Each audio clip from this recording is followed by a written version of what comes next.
రక్షకుడు పుట్టాడనే వార్త మొదట ఎవరికి తెలియజేయబడింది?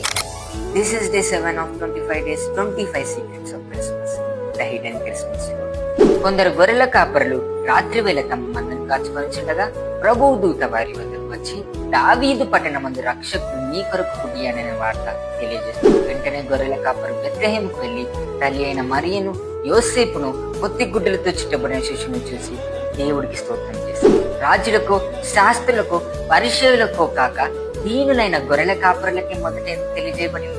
యేసుక్రీస్తు జననం అందరికీ శుభవార్త, ముఖ్యంగా దీనులకును, నిర్లక్ష్యం చేయబడిన వారు. ఎందుకంటే వీధులకు సువార్త ప్రకటించుటకును, చెరలో ఉన్న వారిని విడుదల కలిగించుటకును, నలిగిన వారిని విడిపించుటకే ఆయన వచ్చాడు. ప్రభువు అల్పమైన వారిని ధనులుగా చేసేవాడు.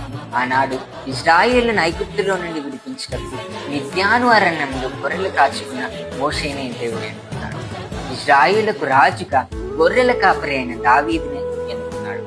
అందుకే ప్రభు దీనులైన గొర్రెల కాపరులకి మొదట ఆయన జన్మించాడనే వార్త దూత ద్వారా తెలియజేయబడింది.